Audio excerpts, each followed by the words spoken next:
Em nome do nosso Deus, glória a Deus por nós estarmos aqui nessa noite. Hoje, nessa noite de chuva aqui em Manaus, nós estamos transmitindo uma mensagem que vamos compartilhar essa semana. Qual o seu maior erro, a sua maior falha, o seu maior pecado? Essa reflexão nós vamos começar amanhã, mas eu já estou abrindo hoje, nesse domingo, começando esta semana, uma semana de avaliação.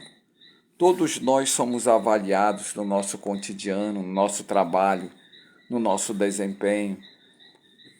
Eu sou professor, eu até me considero que eu fui um ótimo professor. Minha nota na SEDUC é 9,7. Todo professor tem uma nota de presença, de desempenho. Em tudo você está sendo avaliado. Coloque isso na sua cabeça. É muito fácil a gente julgar os outros. É muito fácil a gente falar mal das pessoas. O maior erro do ser humano, como o Senhor Jesus diz aqui no livro de Mateus, no capítulo 6, ele diz que antes de nós julgarmos, olha primeiro para a tua trave. Mateus 5, 6 e 7, o Sermão do Monte, Jesus ele faz um tratamento com o ser humano. Eu coloquei uma mensagem aqui que mostra vários pontos. Uma mensagem de um pregador que eu vou compartilhar a ideia dele e vou junto com a minha. Eu coloquei hoje abrindo qual o maior pecado. Eu vou responder já numa palavra para abrir a sua mente.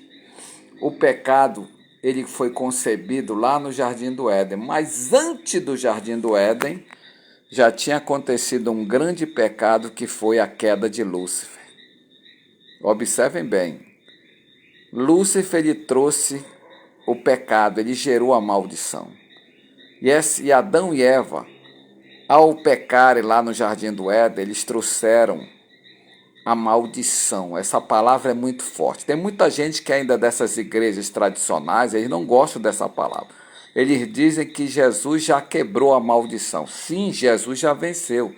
Só que a salvação, ela não é uma vez salvo, salvo para sempre. Isso aí é uma utopia.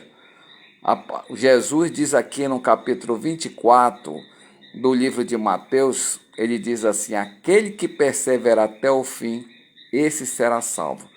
E nas igrejas do Apocalipse, ali, Éfeso, Laodiceia, todas as 7 igrejas que eu coloquei ontem para você meditar, lá tem um lado positivo e um lado negativo dessas igrejas. Ali eu costumo dizer, eu vejo de uma maneira tipológica. Ali são um tipo de igreja. Como é que você... Até fiz uma brincadeira ontem. Qual o tipo de igreja que você representa das 7 igrejas do Apocalipse?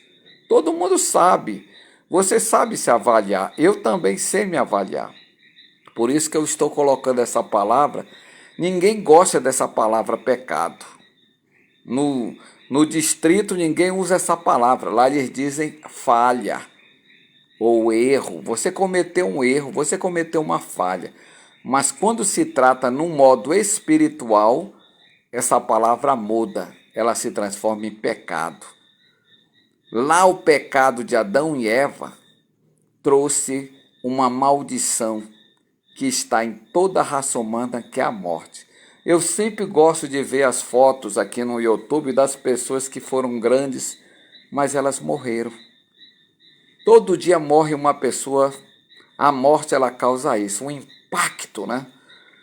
Meu pai, até hoje está na minha memória, meu pai morreu de Covid há 4 anos atrás, e eu tive que ir lá com 4 pessoas no cemitério por causa do Covid, não pode, isso tem que ser rápido, 5 minutos. Tirou da funerária, 5 minutos tem que entrar no buraco lá.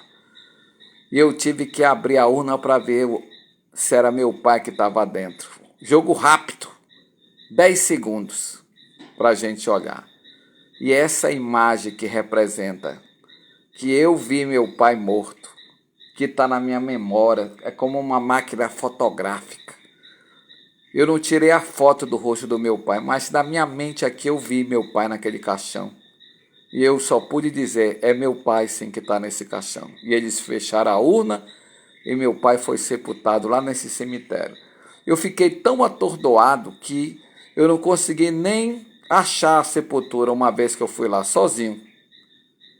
Aí depois, no outro dia, alguém disse, teu pai está enterrado ali, ó. Aí me levou lá no local. Porque você imagina, meu amigo, o pecado ele traz uma separação da mente de uma pessoa. Por isso que tem pessoas que enlouquecem quando cometem um erro, uma falha. Eu conheci um homem, ele era meu chefe na Moto Honda. Eu sempre desejei, sempre tive um sonho de um dia trabalhar na Moto Honda. Eu achava que era inacessível. Na primeira vez eu fui reprovado para entrar lá. Na segunda vez eu consegui entrar. E eu tentei de toda maneira permanecer, mas houve a queda da bolsa e demitiram 10 mil funcionários, ficou só 3.500 funcionários. E eu saí, eu era novato, 1 ano e pouco.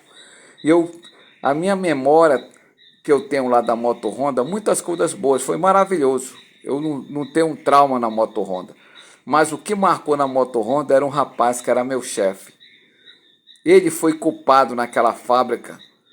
Para você entrar dentro de uma máquina, as máquinas lá são super perigosas. São tudo 220, você não pode brincar com eletricidade. E uma pessoa entrou dentro da máquina, e eu não sei se aqui é o contraditório, mas uma pessoa lá entrou dentro da máquina e não botou a placa do lado de fora, pelo menos essa é a versão dele. Porque para entrar numa máquina você tem que colocar a palavra que está dentro da máquina, ou a máquina em manutenção. E o rapaz estava lá dentro mexendo na máquina, ele passou, viu a máquina aberta, simplesmente ele apertou um botão, tirou do normal e botou no automático. Automaticamente a máquina apertou e matou o rapaz que estava lá dentro. Aquele homem que é evangélico, ele contou para mim, Jerônimo contou para mim assim uma vez sozinho, eu admiro que você é um cristão. Ele falou essa palavra para mim. Hoje eu estou entrando na igreja, eu era da igreja, e o meu cérebro, olha lá, aquela falha que eu cometi aqui, ó, ao matar sem querer aquele rapaz, toda a fábrica aqui me chama de assassino. Eu sou acusado por todas essas pessoas de assassino. Eu entrei lá num período em que esse homem cometeu essa falha, esse erro. Final da história, meu irmão, em 2 anos ele teve que ser aposentado da Moto Honda porque ele ficou com uma doença mental. Você está entendendo? Tem muita gente que, por mais que tenha todo o tratamento psicológico, a pessoa pode enlouquecer.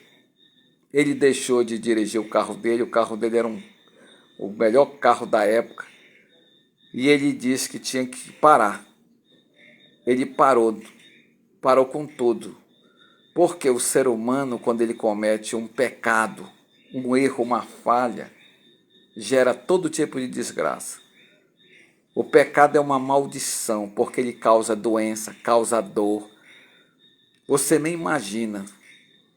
A dor, eu vou dizer para vocês, eu não consegui chorar a morte do meu pai. Eu acho que eu chorei a morte do meu pai 12 meses depois, assim, sozinho. Fiquei pensando no meu pai. Porque você fica anestesiado. A morte é uma maldição. Ninguém deseja a morte para ninguém. Eu não desejo, nunca desejei. Eu não desejo o mal para nenhum assassino. Eu desejo que o assassino, como Deus diz lá no livro de Ezequiel, no capítulo 38, amanhã eu vou continuar essa mensagem, eu vou dizer, o sentimento de Deus para o pecado. Ele diz, eu não desejo que o homem morra e vá para o inferno.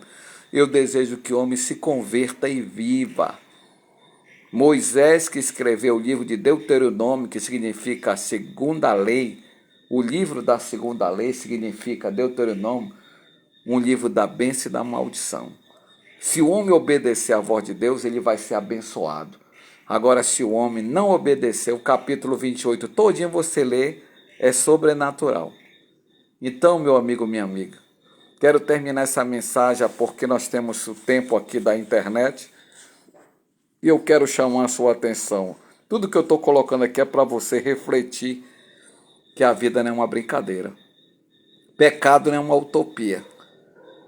Pecado, você tem que vencer o pecado. Nós vamos falar essa semana todinha para você passar para outras pessoas. Eu coloquei uma frase de questionamento. Qual foi o seu maior erro? Qual foi o seu maior pecado? Qual foi a sua maior falha? Porque tem gente que o pecado, eu vou mostrar amanhã abrindo, que o pecado, se você não vencer ele vai se tornar uma maldição na sua vida.